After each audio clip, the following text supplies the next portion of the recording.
Oui, il joue gros parce qu'effectivement, c'est ses premières armes sur la scène internationale à plusieurs. C'est-à-dire que jusqu'à présent, il a eu des rencontres individuelles, soit avec le président français, le premier ministre britannique, mais cette fois-ci, il a convoqué beaucoup de dirigeants qu'on va voir beaucoup plus aujourd'hui. Donc hier, c'était la réunion du G7, donc en petit comité. Aujourd'hui, ben, le premier ministre indien va être ici, la présidente du Mexique, M. Zelensky de l'Ukraine. Alors, M. Carney essaye de rallier tout le monde et d'essayer d'avoir peut-être un accord multilatéral. C'est peut-être moins dans ses habitudes que d'y aller d'une relation un à un. Alors, effectivement, on va regarder beaucoup les résultats qui vont sortir de ce fameux G7-là. Mais on pense que Mark Carney va bien s'en sortir parce que jusqu'à présent, il a bien fait.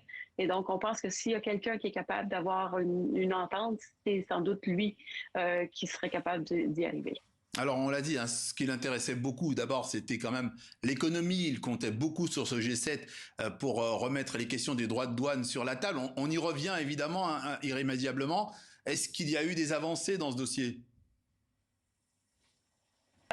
Pour le Canada, oui, parce qu'il y a eu une rencontre avec Donald Trump hier qui s'est bien passée et on continue la négociation. Donc, il n'y a aucun accord qui a été présenté, mais on sent les deux dirigeants semblent bien s'entendre.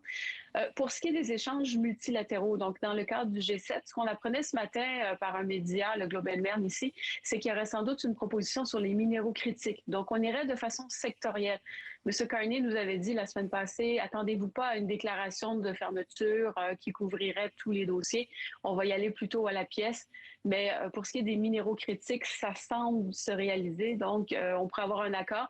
Il faut dire qu'il y a des vues communes. À peu près tout le monde veut diminuer sa dépendance de la Chine sur ces produits-là. Et donc, et pour les Américains, le Canada, les autres pays, avoir un accord, ça serait tout à fait envisageable. Puis il y aurait peut-être d'autres dossiers comme l'intelligence artificielle, par exemple, qui ne serait pas impossible qu'il y ait des annonces aussi à ce sujet-là aujourd'hui. Alors, il y a un collègue de Radio-Canada qui disait encore ce matin, effectivement, qu'il y a l'éléphant dans la pièce. L'éléphant dans la pièce, malheureusement, c'est tout l'aspect géopolitique. Sur ce dossier-là, qu'est-ce qu'il faut attendre? On sait que M. Zelensky est attendu aussi pour l'Ukraine.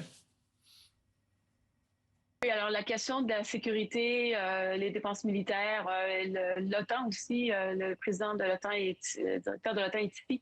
Alors, on va parler de sécurité planétaire. Monsieur Carney, dans le clip que vous avez montré, le mentionnait aussi. Mais on va peut-être moins parler de l'Ukraine que de parler de la question israélo-palestinienne et l'Iran là, qui vient de s'inviter. Alors, l'Iran, c'est effectivement s'est invité à la dernière seconde. Déjà, il y a une déclaration du G7 à ce sujet-là. Et peut-être que ça va un peu contrecarrer les plans de Monsieur Carney. Mais en même temps, c'est à lui de se montrer à la hauteur et de dire, ben moi, en tant que hôte du G7, je suis capable de mener des discussions et d'arriver à un accord satisfaisant pour tous. Alors, ça va être suivi attentivement aujourd'hui, mais effectivement, on va peut-être parler un petit peu moins de commerce international et plus d'enjeux de sécurité nationale et mondiale. Précision de Geneviève Tellier, politiste et enseignante à l'école d'études de politique et de l'Université d'Ottawa. Merci d'être passé par le journal de TV5 Monde.